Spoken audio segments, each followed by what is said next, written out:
Boa tarde a todos, a todas. Eu me chamo Alexandre Jordão, sou coordenador do núcleo do Prof. Filo da Universidade Federal do Maranhão. E aqui são os 2 professores e os 4 alunos que vão se encarregar da nossa apresentação.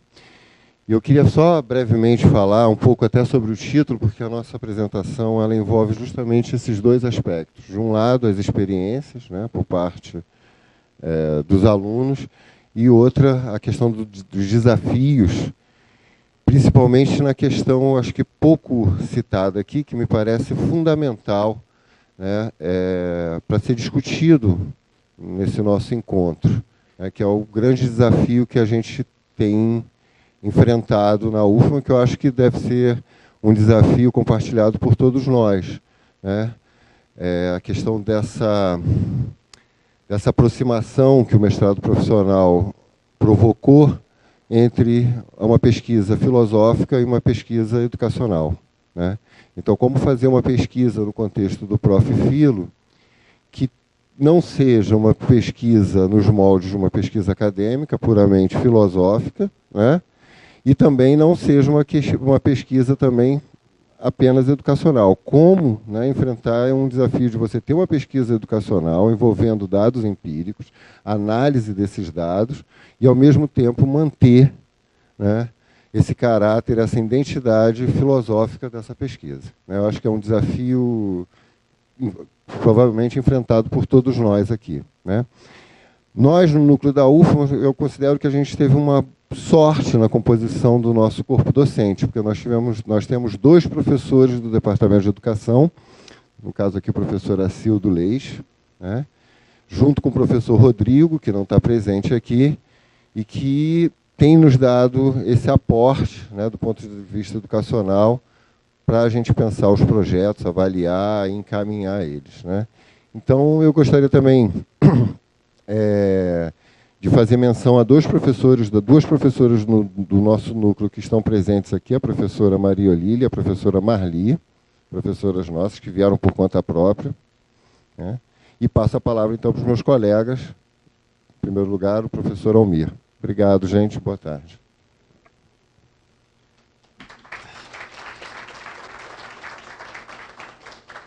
Boa tarde a todos e todas presentes. Quero começar dizendo a vocês que é uma grande satisfação estarmos aqui, nesse momento em que nós podemos, de fato, compartilhar, ouvir e pensar e dialogar com vocês sobre isso que é a construção do mestrado profissional. Nós pensamos, então, em basicamente 2 momentos. Um momento em que a gente compartilha com vocês um pouco dessa experiência de construção do mestrado profissional em filosofia, e o segundo momento em que nós oportunizamos esse tempo, espaço, para que os alunos também digam das suas experiências e do modo como eles estão construindo. A nossa construção do Prof. Filo, ela, de fato, é contextualizada pelo próprio modo como o Prof. Filo chega na universidade. Nós, em São Luís do Maranhão, o estado do Maranhão, tem a singularidade de ter, na verdade, registrado e consolidado a proposta de ensino da filosofia antes mesmo da sua obrigatoriedade, por força de uma grande companheira nossa, que na década de 70 e de 80 lutou muito e conseguiu sensibilizar a Secretaria de Educação, né, a necessidade e importância da filosofia, sobretudo no ensino médio. Ainda que assim, o Prof. Filo chega no Maranhão ainda, né, impactado com o fato de que a maioria dos nossos professores do departamento ainda são muito conduzidos por aquela concepção de que fazer filosofia só é possível, de fato, baseado numa leitura mais exegética. Então, assim, isso é importante dizer, porque o mestrado profissional em filosofia, ele tem como primeiro desafio, um desafio não só aos alunos, que mesmo licenciados em filosofia, como vocês sabem, fazem um curso muito mais bacharelesco. Os nossos alunos da licenciatura em filosofia, quando chegam ao mestrado profissional, eles, na verdade, são impactados com esse desafio de pensar uma pesquisa sobre o ensino de filosofia. Só que não só os alunos. Eu acho que é bom que a gente diga aqui que nós também, professores, quando vamos agregar esses núcleos, nós também, ainda que professores de licenciatura, a nossa experiência é limitada. Porque as nossas formações, me parece, aí eu arrisco dizer, foram formações, sobretudo, baseadas na construção de uma pesquisa filosófica, tanto em mestrado quanto em doutorado, baseada no desenvolvimento de um problema filosófico, né, nas especificidades dos problemas filosóficos. E quando chegamos no Prof. Filo, enfim, vamos ter que lidar com uma coisa chamada pesquisa de ensino de filosofia. Como fazer isso? E é desafiador, tem sido muito desafiador para todos nós. Como o professor Alexandre mencionou, nós tivemos a oportunidade de ter, né, de agregar para o nosso núcleo 2 colegas do Departamento de Educação, professor Acildo Leite aqui presente, professor Rodrigo Bianchini, que diria que de uma forma assim, bastante interessante, tem conseguido nos dar uma sustentação de modo a nós construirmos e orientarmos as nossas pesquisas sob essa interface entre a pesquisa do ensino de filosofia e uma pesquisa educacional. Com isso, nós não queremos dizer, em hipótese alguma, que as pesquisas que estão sendo construídas no Prof. Filo são pesquisas que pendem ou tendem mais para uma discussão pedagógica ou didático-metodológica, que por vezes, né, até nos causa alguns surpreendimentos. Mas, pelo contrário, o que a gente quer mostrar é que nós entendemos que uma pesquisa no ensino de filosofia não pode prescindir do rigor e das características que são básicas à pesquisa educacional. E com essas leituras nós temos aprendido e muito. Obrigado. Dessa forma, nós entendemos que a pesquisa no mestrado profissional, nela deve haver a imersão dos mestrandos na pesquisa. E o que se propõe é que o profissional seja um pesquisador de sua prática, ou seja, que ele não abra mão de sua prática, que de forma alguma, ele mesmo trabalhando e pensando situações, ocorrências cotidianas, vivências didático-metodológicas desenvolvidas nas práticas dos colegas, ele não pode prescindir da sua prática, porque é voltando o olhar para a sua própria prática que ele pode fortalecer os seus resultados.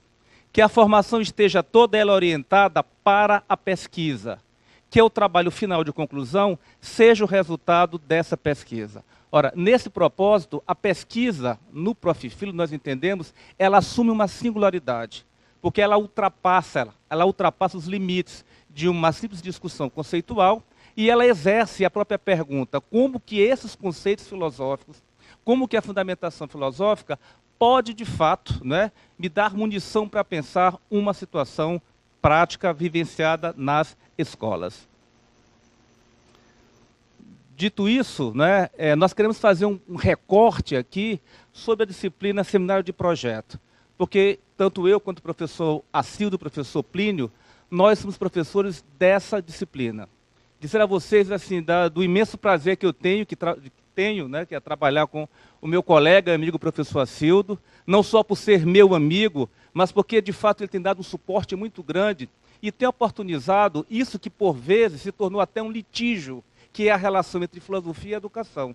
Né? A propósito do próprio modo como a filosofia da educação acabou sendo desenvolvida atualmente muito mais pela educação e muito menos pela filosofia, porque também nós deixamos isso de lado. É bom retomar o fato de que o Prof. Filo, de alguma forma, reabilita um diálogo fértil e fecundo entre o Departamento de Filosofia e o Departamento de Educação. Claro, né, cada um tendo respeito nos seus limites e cada um buscando aproximar mais as contribuições que se pode, de fato, construir. E nessa disciplina, é uma disciplina interessante, porque é nessa disciplina que nós damos conta do real desafio que nós temos. Tanto por parte dos alunos, que vão falar um pouco depois, mas por parte de nós, professores. E a gente percebe um estranhamento muito, né, de ambos, professores e alunos, no tocante a construir a pesquisa. Porque normalmente nós da filosofia trabalhamos, como foi colocado aqui, muito com exegese de textos. E quando nós nos predispomos a fazer uma pesquisa empírica, a gente percebe que existe, além da metodologia, algo chamado procedimentos metodológicos, e que nos conduz necessariamente a levar em conta os chamados procedimentos teórico-metodológicos. E não só temos que levar em conta a fundamentação filosófica, mas, por vezes, outros paradigmas, outras abordagens que normalmente nós não nos acostumamos a trabalhar nas licenciaturas. Portanto, essa disciplina, que nós vamos dar um recorte, ela, chamada Seminário de Projeto, tem se constituído como espaço de orientação sistemática na reestruturação dos pré-projetos de pesquisas, ou anteprojetos, visando a elaboração das dissertações. É uma disciplina que propõe reflexões sobre os fundamentos teóricos para a pesquisa em ensino de filosofia, com enfoque nas diferentes abordagens metodológicas, tanto qualitativas quanto quantitativas. E isso é deveras impactante. Por isso que na primeira unidade, como o professor Acildo vai apresentar já para a gente, nós temos não só uma discussão sobre a necessidade de nós levarmos em consideração o quanto que as pesquisas sobre o ensino de filosofia são pesquisas educacionais, e, enquanto tal, desmistificar um pouco essa relação entre filosofia e educação, entre aquilo que a gente comumente, de uma forma leviana por vezes, se refere a um pedagogismo, como se fosse algo sem valor, mas, por outro lado, né, sem de forma alguma pensar e discutir ou conduzir o rigor filosófico a uma simples transposição didática. Eu passo agora, né, professor Acildo? Né? Não? Então, próximo. A disciplina Seminário de Projeto tem como objetivo geral discutir os fundamentos teórico-metodológicos da construção de projetos de dissertação, subsidiando a reelaboração dos pré-projetos de pesquisas apresentados inicialmente pelos alunos. A esse propósito, a gente vai trazer, como um dos últimos slides, uma coisa que é bem interessante, é nós percebermos, identificarmos a proposta desses pré-projetos, quando eles chegam, e depois, no final da disciplina, como eles acabam sendo reorientados, ressignificados, na medida em que eles levam em conta outras abordagens teórico-metodológicas. O fato é que esse desafio, né, ele continua um desafio muito interessante, porque aos poucos ele vai mostrando o quanto que a pesquisa em filosofia ela pode ser, digamos assim, reorientada e reiluminada quando nós temos, de fato, como alvo a necessidade de nós transformarmos a própria realidade socioeducacional do ensino de filosofia. Professor Acildo, por favor. Mas eu vou só... Bom, então, continuando o que o professor Almir estava falando, né, eu vou, acho que, muito mais dar um depoimento de como tem sido a minha inserção, acho que, nesse programa, né, que o estranhamento, eu acho que não é só do ponto de vista dos alunos da filosofia, mas também para nós, do campo da educação, né, porque na educação, por mais que nós temos, né, uma certa caminhada e um métier na pesquisa empírica, mas, né, a nosso diálogo com a fundamentação, né, para enfrentar os problemas, as questões, né, da sala de aula, da escola, não é com o campo teórico da filosofia. Nós temos muito mais, né, com outras áreas. Então, essa experiência, né, no Prof. Filo, né, da nossa presença lá, sobretudo nesse momento, né, de formatação dos projetos, né, que chega muito mais como tema de pesquisa do que com um recorte, né, de um objeto mesmo, e aí esse desafio de pensar, bom, de como que você transforma esse tema de pesquisa num objeto de pesquisa em que a base também seja pesquisa empírica, como o grande, né, mote para você pensar os problemas que estão sendo enfrentados na escola. Então, esse é um estranhamento para os alunos muito grande e também um desafio para nós, porque nós temos que aproximar disso, né, dessa leitura, dessa fundamentação de um campo teórico da filosofia. Então, isso tem sido uma experiência muito interessante, né? Então, por isso que nesse primeiro momento, né, e de apresentação dos projetos, né, dos pré-projetos dos alunos, né, e depois, num segundo momento, a apresentação do planejamento da disciplina, a primeira fase, na disciplina, a gente insere o campo da pesquisa educacional, né, para que os alunos possam ter uma noção, bom, o que é esse campo de uma pesquisa educacional, né, e como que tem sido feito, né, como que o campo da educação, né, tem, acho que até porque na educação o ensino é o nosso objeto, e na licenciatura nem sempre o ensino, a prática de ensino, né, tem sido o objeto, né, então, e aí, nesse primeiro momento, acho que ao apresentar o campo de pesquisa educacional, os alunos já vão, né, tentando perceber de que há que enfrentar ali, né, um esforço, né, de também pensar as questões, né, do ensino a partir da prática, né? E aí tendo como base todo essa fundamentação filosófica. Então esse encontro, né, tem tido, que a gente está chamando de estranhamento, de olhar. Primeiro eles olham estranhamento, bom, o que um pedagogo está fazendo aqui, né? E aí, ao mesmo tempo, como também tem essa tradição, né, de uma certa litígio entre a filosofia e a pedagogia, sobretudo, acho que no nosso contexto, né, o Prof. Filo tem sido uma possibilidade, né, de reconectar essa questão em torno de algo que é comum para os dois campos, que é o ensino e a prática do ensino. Então, acho que isso tem sido, né, muito interessante, esses dois exercícios, né, de formação, que não é só do aluno, mas também acho que de nós professores também, nós professores aqui, no nosso caso, dos dois professores do Departamento de Educação que está, né, nessa experiência. Bom, e depois, né, a gente entra na discussão mesmo de outra parte, que é essa reelaboração, né, a construção dos objetos, definição de uma revisão teórica que vai sustentar, mas acho que o que é mais difícil, né, pelo que nós temos percebido nessas duas experiências, de fato, chegar a essa questão. Bom, qual é esse objeto de pesquisa, como que você constrói isso, e também a dificuldade de, em determinadas questões, né, fazer um deslocamento também, né, um diálogo com uma aproximação com outras áreas, né, com outros referenciais teóricos, para ajudar nessa sustentação teórica, né, acho que me parece assim que é muito tradicional na pesquisa filosófica, você sustentar basicamente um teórico, e na pesquisa educacional a prática exige, de repente, um diálogo sobre um conceito de aprendizagem, aí você vai ter que ir lá,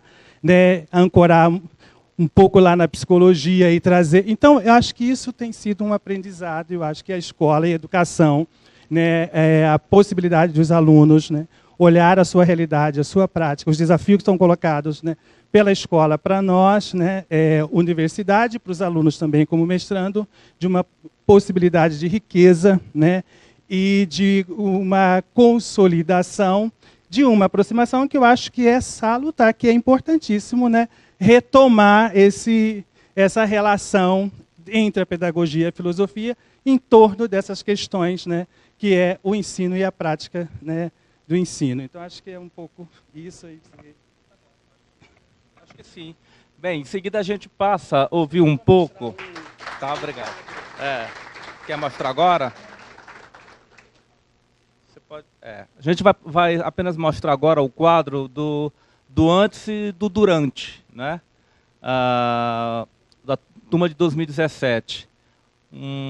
Nós temos o primeiro, o ensino de filosofia como experiência estética de aprendizagem, e após algumas reformulações, o mestrando chegou a algo semelhante, mas com uma outra formatação, o ensino de filosofia e a experiência estética como proposta de aprendizagem no nível médio, uma experiência no Liceu Maranhense. Filosofia no ensino fundamental, desafios e possibilidades. O ensino de filosofia na unidade integrada Doutor Almada Lima Filho, a função do letramento e as implicações educacionais para o pensar filosófico. É bom a gente registrar, né, enquanto diferença, que o mestrando, quando ele é aprovado, quando ele ingressa, ele tende a pensar algo de cunho mais genérico. E a gente percebe que, com o passar do tempo, com o próprio desenvolvimento da disciplina, ele acaba reconhecendo a necessidade de uma delimitação a partir da própria necessidade de definir melhor e construir melhor o seu objeto de pesquisa. Do mundo estranho ao mundo do sentido, o educar para o pensar das crianças, tendo como ferramenta facilitadora os paradidáticos filosóficos. Depois, do mundo estranho ao mundo do sentido, a narrativa filosófica como instrumento de ensino da filosofia nos anos finais do ensino fundamental. Quarto, a operacionalidade da disciplina de filosofia do 6º ao 9º ano do ensino fundamental regular na rede municipal de ensino de São Luís do Maranhão. Como é que está a pesquisa atualmente? O reconhecimento de si na prática docente, um estudo com os professores de filosofia na rede de ensino municipal regular e urbana de São Luís do Maranhão. Depois, o ensino da filosofia e seus atores nas escolas de ensino médio de Alcântara, Maranhão. O que temos atualmente? Praxis educativa, educar o homem ou formar o cidadão.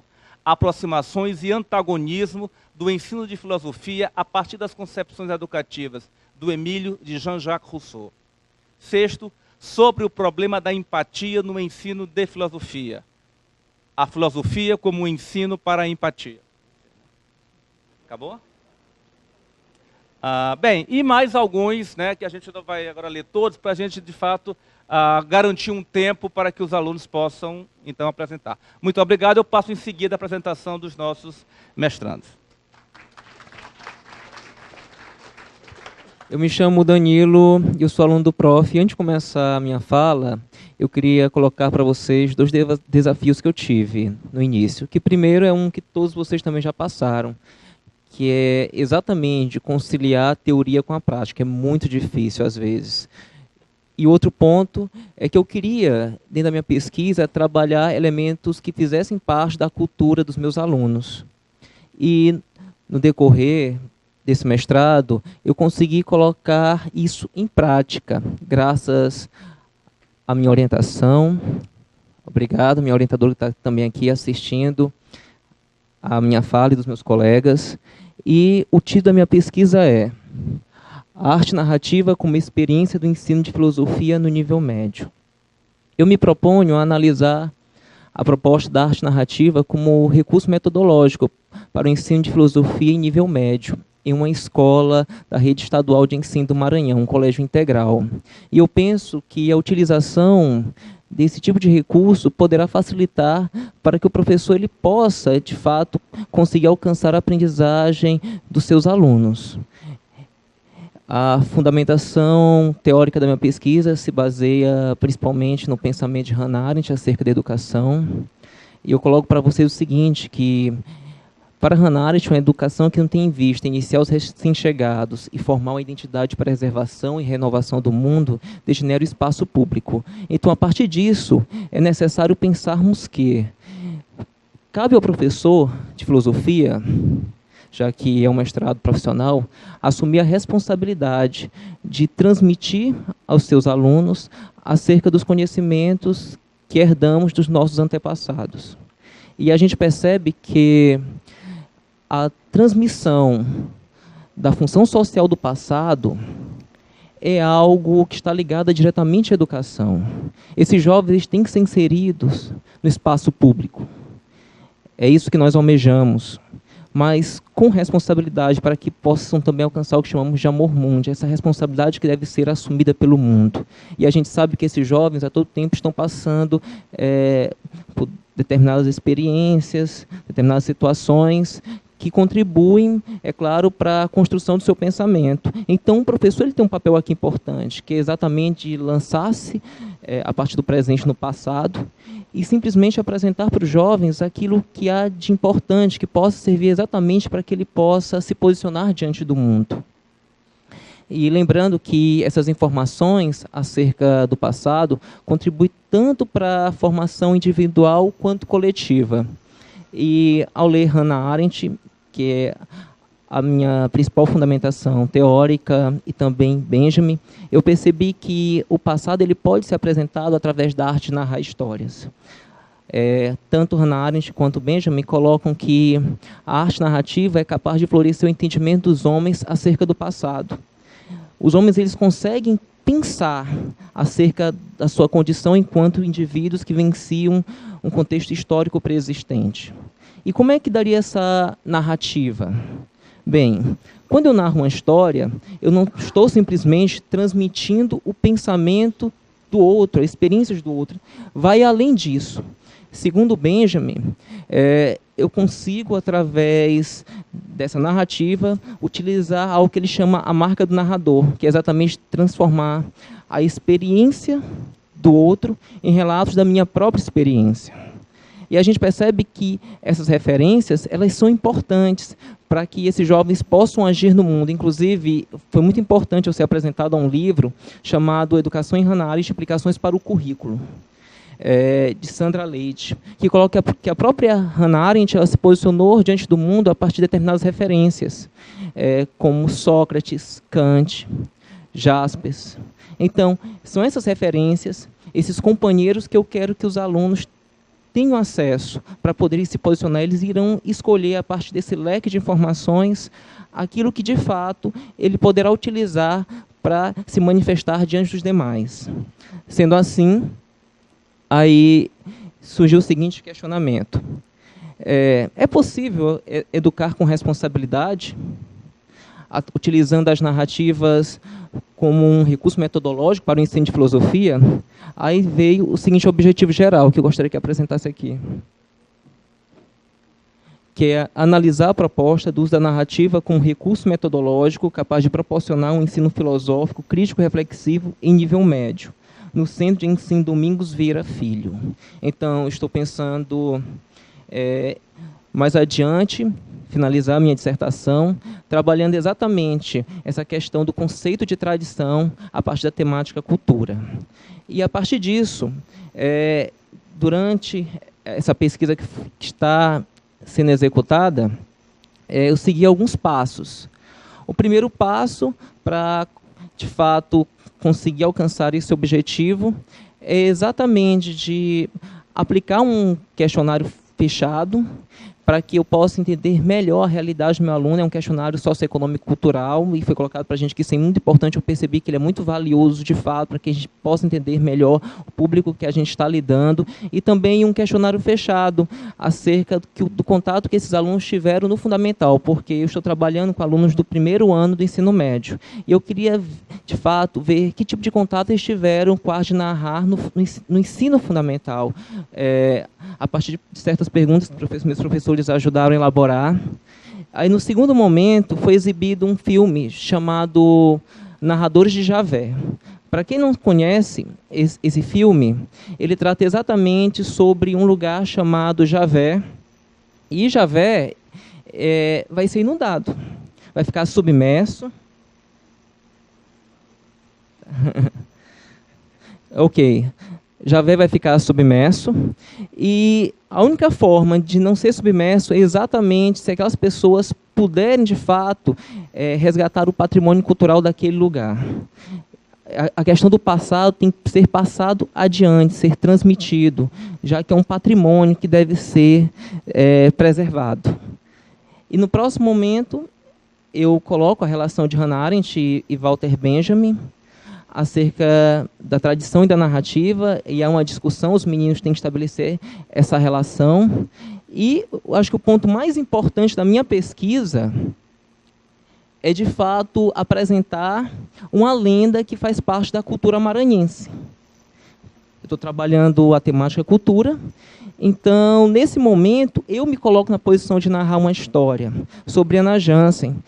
Para quem não sabe, Ana Jansen é um personagem que lá no Maranhão é conhecido como fantasma, que sai do cemitério do Gavião e fica, de fato, no centro histórico ali, percorrendo em uma carruagem encantada, sendo puxada por cavalo sem cabeça, um escravo decapitado. Eu apresento a narrativa disso, também a narrativa histórica, porque, de fato, ela existiu, ela foi uma figura importante do século XIX, que influenciou tanto a política quanto a economia da época, que após a sua morte acabou surgindo essa lenda, e mais adiante os meninos vão poder narrar essa história.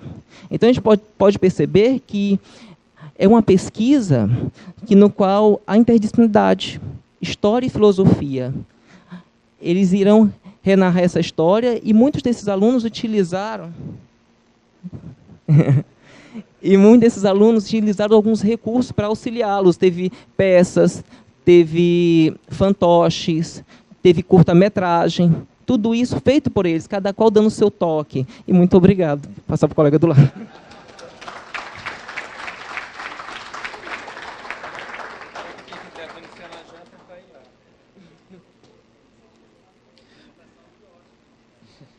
Boa tarde, eu sou o professor Ediel.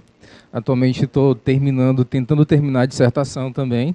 Estou em fase já de qualificação. E o nosso tema é exatamente o ensino de filosofia e o uso das tecnologias virtuais de informação e comunicação, um estudo de caso sobre autonomia kantiana no Colégio Universitário do Colum, da UFMA. Na orientação do professor Rodrigo Bianchini. Ok, pode passar. Bom, a gente partiu de um problema, né? É possível a reflexão filosófica mediada pelas tecnologias de informação e comunicação? A gente parte da hipótese que, na verdade, é possível sim você mediar esse filosofar, ou essa forma de filosofar, utilizando essa maquininha aqui que os alunos já utilizam muito, né? Então, assim, utilizar isso ao nosso favor, claro, para poder levantar um debate de discussão filosófica mesmo em sala de aula. Como pensar, então, a ideia de autonomia mediada pelas TIC?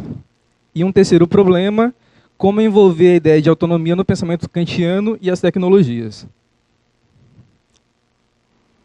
O objetivo geral, analisar o uso das TIC como recurso pedagógico para o ensino de filosofia no ensino médio, a partir da categoria autonomia no pensamento, na perspectiva kantiana. Específicos, investigar acerca das metodologias e epistemologias apresentadas na educação contemporânea em relação ao ensino de filosofia e o uso das TIC. Segundo objetivo específico, caracterizar a categoria autonomia, bem como o papel da educação à luz do pensamento kantiano. E o terceiro objetivo, analisar o uso das TIC no ensino de filosofia a partir das plataformas Nearpod, o WebQuest e o Kahoot. A gente pensa em, como produto final, uma sequência didática utilizando essas três ferramentas. Então, a nossa proposta em si é pensar o ensino de filosofia com o uso dessas três ferramentas virtuais. E aí a gente já começou a pesquisa lá no Colum e está dando muito certo. Os alunos se envolvem bastante com esse tema específico, porque eles já utilizam isso mesmo em sala de aula. O nosso referencial teórico, como eu já falei para você, é pensar um pouquinho do pensamento kantiano, que se refere à ideia de autonomia do sujeito, como esse aluno pode pensar, de certo modo, e construir os próprios conceitos a partir da... A gente levanta a discussão, o professor é muito importante nesse sentido, porque ele vai levantar a discussão, ele vai mediar a discussão, mas a partir dessa mediação, dá liberdade para que os alunos possam construir suas próprias ideias, nesse sentido mesmo. E para finalizar, a gente coloca, por exemplo, onde é que está sendo desenvolvido isso? No Colégio Universitário do Maranhão, com uma turma de 30 alunos do terceiro ano. Então, já a proposta, por exemplo, a gente está discutindo política, então, que é um tema do terceiro ano. Okay? Então, a partir dessa ideia, eles estão produzindo vídeos, estão produzindo imagens, fotografias, e a partir disso eles vão disponibilizar isso nas redes sociais. Então, essa seria a nossa proposta metodológica, sequência didática para o ensino de filosofia e uso de tecnologias. Ok? Passo agora para o meu colega Wainer.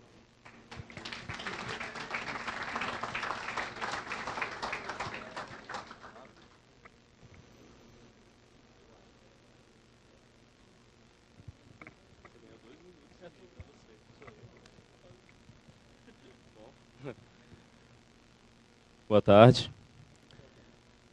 Dá para ouvir bem? Então, meu nome é Wainer. Agradecido por estar aqui, muito feliz. Então, a minha pesquisa tem como título atualmente o ensino de filosofia como itinerário para a vivência empática. Estou sendo orientado pelo professor Helder Passos, da UFMA. Eu sou professor da rede municipal de São Luís, há 5 anos, numa escolinha pequena, somente 5 turmas do ensino fundamental maior.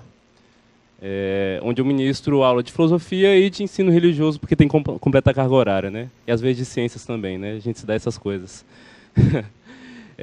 Então, a minha pesquisa, ela toma como base uma autora que no meio filosófico não é tão conhecida, chamada Edith Stein. Ela foi aluna do Russell, ela foi secretária até dele, foi assistente. Ela desenvolve no seu doutorado esse trabalho sobre a empatia. Só que a empatia no Brasil é vista como um sinônimo de simpatia. E o conceito da Edith é um pouco mais profundo, de forma que os estudiosos brasileiros preferem traduzir como entropatia ou intropatia, que não é se colocar exatamente no lugar do outro, mas a apreensão do objeto, da vivência do outro. Por exemplo, se o meu amigo diz que perdeu o pai, eu não consigo viver a experiência dele de perda do pai, mas eu consigo viver o objeto, que é a perda do pai. Então eu posso entender a experiência dele sem necessariamente viver como ele vive. Essa é a diferença. Simpatia parece que eu me coloco totalmente no lugar do outro. Pois bem, o que motiva a minha pesquisa?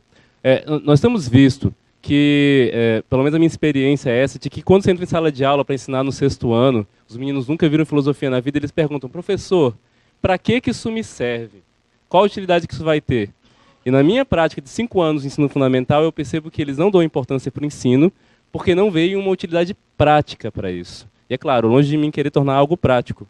Mas outra percepção que eu tenho, já está aí, no 2º capítulo, que são as duas crises. Primeiro, uma crise de alteridade e intersubjetividade. Quer dizer, o menino não sabe lidar com os outros, briga na escola, questão de violência. O colega falou aqui, esse apoio que a gente tem visto muito a candidatos que apoiam a violência, né, a presidência e tal. E também uma crise da relação dele com ele próprio. Ele não tem uma vida interior. Ele não consegue desenvolver um pensamento porque ele próprio não tem um relacionamento com ele.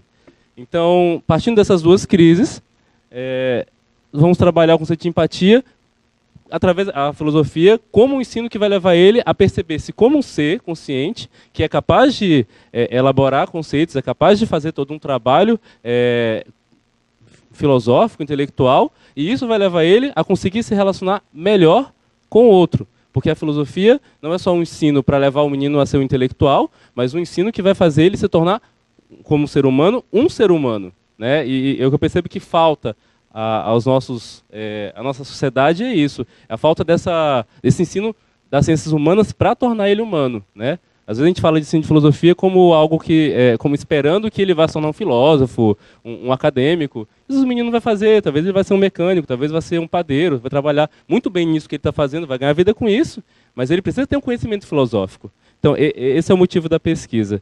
Então, no primeiro capítulo, eu apresento a Edith Stein, falo um pouco dos conceitos centrais, que é a comunidade, formação, e o que ela chama de ponto acessível ao bem, e o conceito de empatia. No segundo, eu falo das crises, né? Já expliquei. E no terceiro, é onde eu fecho a pesquisa, como é que eu resolvo o problema do capítulo 2 usando a teoria do capítulo 1. Como é que eu vou, então, resolver? Então, essa foi a dificuldade da pesquisa. Porque quando a gente entra, eu lembro que eu levei muita porrada do professor, porque aquela ideia de mensuração, né? Como é que eu vou mensurar a empatia? O orientador, o Helder, perguntava também, como é que nós vamos fazer isso? E eu falei, professor, não tenho a menor ideia de como é que eu vou fazer isso. Então, surgiu a ideia de fazer as oficinas. As oficinas seriam um ambiente externo à aula, eu dou aula à tarde, então seria um espaço pela manhã, aberto aos alunos que queiram ir, e 15, 20 alunos talvez, do 7º e do 9º ano, e onde seria trabalhado experiências filosóficas não escritas, talvez uma música, uma oficina de grafite, algumas experiências. Por exemplo, tem uma em que a gente coloca uma pedra no sapato do menino para ele andar com a pedra no sapato, para sentir, por causa de um ditado americano, que é saber como é colocar o sapato do outro. Você só conhece o outro se colocar o sapato do outro. Eu não sei traduzir muito bem isso. Então a gente faz essas oficinas e ao final se produz alguns relatos, porque a pesquisa ela tem como base uma autora da fenomenologia. Então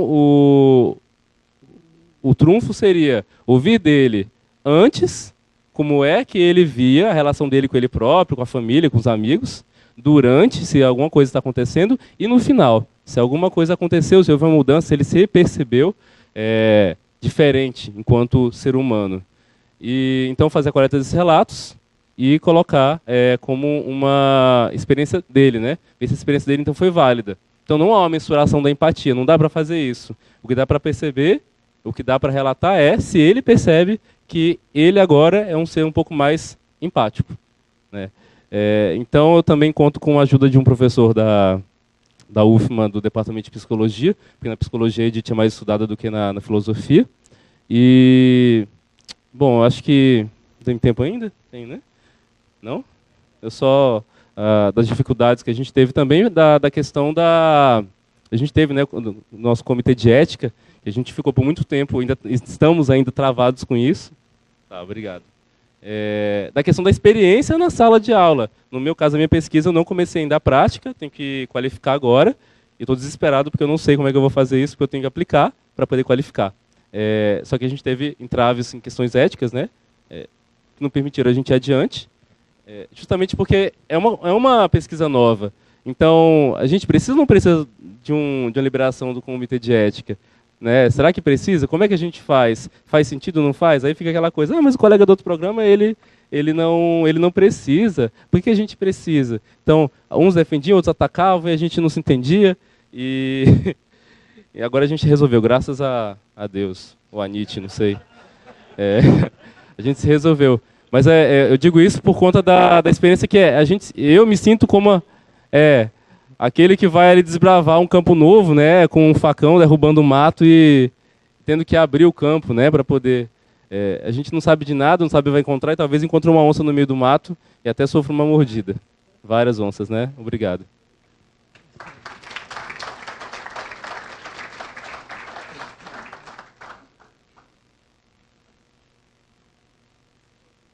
Oi, boa tarde. Eu sou Edilson, né? Sou colega aqui, estudante da UFMA, né? Sou estudante desde a graduação na UFMA, né? Fui aluno do professor Almir na graduação, e a primeira disciplina que eu tive contato com a educação mesmo foi estética aplicada à educação, né? Fundamentos estéticos aplicados à educação, onde a gente tentava, dentro da disciplina, né, pegar elementos de filosofia relacionados com estética e aplicá-los a uma aprendizagem, uma prática de ensino-aprendizagem. O segundo momento, quando surgiu a gênese mesmo desse trabalho, foi em 2010, quando eu participei sou aluno do PIBID também, oriundo do PIBID, junto com a professora Olília, em 2010 lá na UFMA, né? E a nossa proposta do PIBID foi a utilização desses recursos didáticos, né, ou paradidáticos, no ensino de filosofia. O que é que o jovem gosta, a criança? Cores, sons. Aí eu pensei, cara, animes japoneses, né, que para quem não conhece, são aqueles desenhos japoneses que eles têm sempre um cunho filosófico bastante pessoal. Aí a gente tinha essa proposta de trabalhar com essas animações, com filmes, com música, com literatura, que surgiu nas aulas com o professor Almir. E a partir disso a gente percebe também que, como eu estou assistindo aqui desde manhã, eu noto também que há um anseio, né, e uma angústia de todos os colegas aqui, da gente buscar elementos e recursos para tornar a aula de filosofia algo divertido. Né? Eu via muito a palavra diálogo nas apresentações de hoje, eu achei isso muito interessante, porque eu uso diálogo no meu título, né, que é contextos, né, a reflexão filosófica no diálogo com o mundo.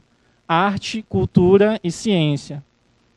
Porque a arte é como a gente se expressa para o mundo, a cultura é o que a gente constrói para esse mundo, e a ciência é como a gente racionaliza esse mundo para dar continuidade para ele na forma de uma técnica, de um método, certo?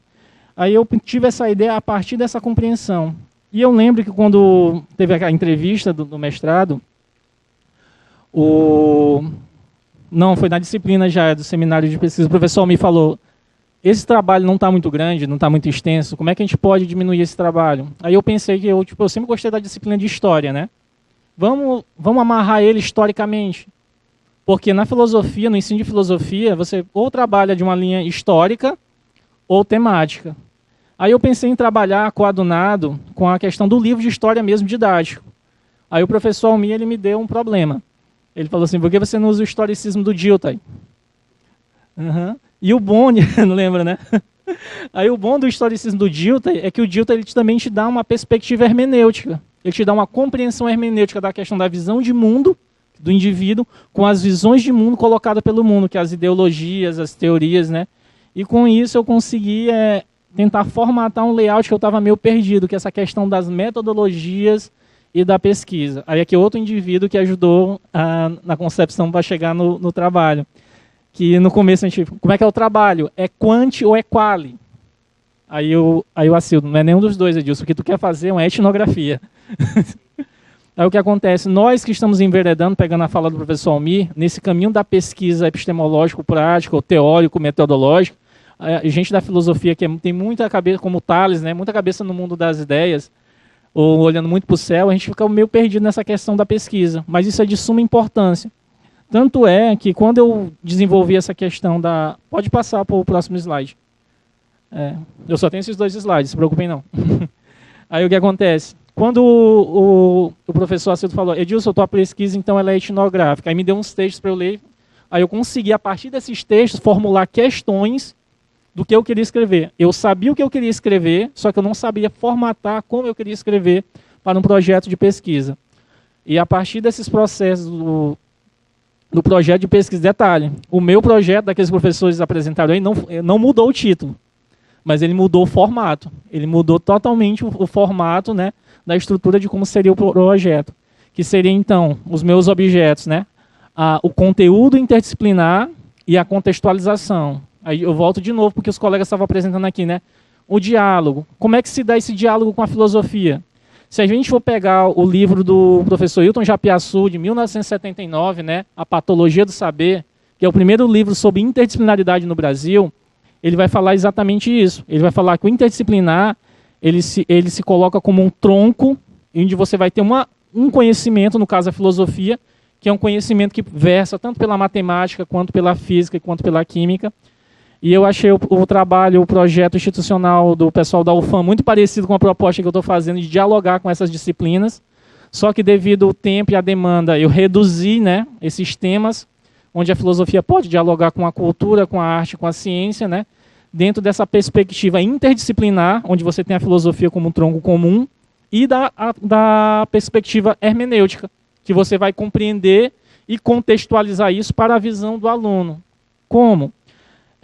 Eu dei aula numa escola particular em 2016, que nós tínhamos um projeto chamado Atualidades. A disciplina, o coordenador chegou, Edilson, vamos montar uma aula no sábado para os alunos, ajudar os alunos na escrita da redação do Enem. Olha só, aí o que acontece?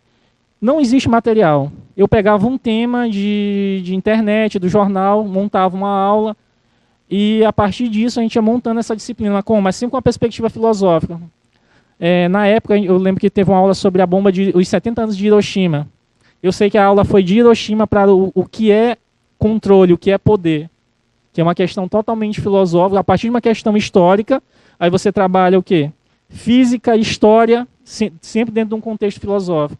Então, a gente pode fazer essas intervenções não só de forma transversal, como propõe o MEC, mas pode fazer de forma interdisciplinar, colocando essa filosofia dentro do diálogo, porque é a partir da filosofia que vão surgir esses outros conhecimentos. O Aristóteles não diz para a gente que filosofia é a ciência primeira.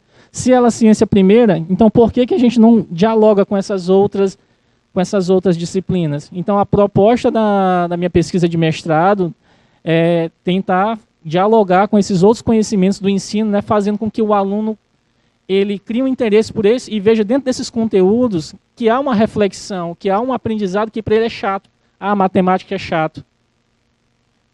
A matemática é o que ajuda a construir a parede da tua casa, que ajuda a físico-química que ajuda a combustão do ônibus, que te move, que te leva para a faculdade, te leva para a escola. Né?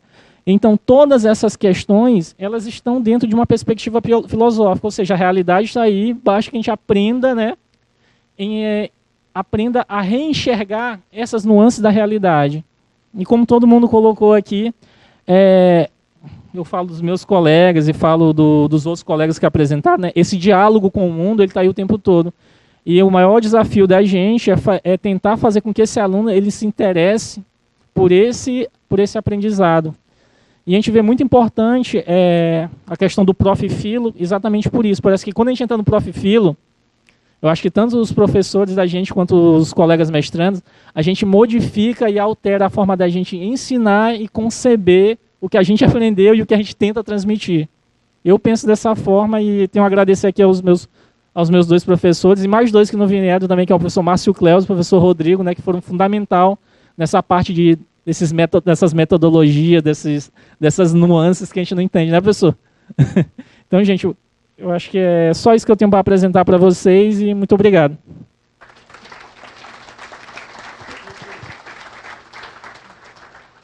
Bem, eu perguntei se a professora Olília e a professora Marli querem complementar mais alguma coisa. Querem dizer algo? Não? Então, gente, isso é um pouco de nossas experiências e dos nossos desafios. Nós esperamos, de fato, poder contribuir com o debate, com a discussão. Também queremos muito conversar com todos vocês que apresentaram. Quero cumprimentar e parabenizar todas as apresentações que se manifestaram até então. E vamos construir um encontro de qualidade, um encontro de parceria. Muito obrigado e uma boa tarde a todos.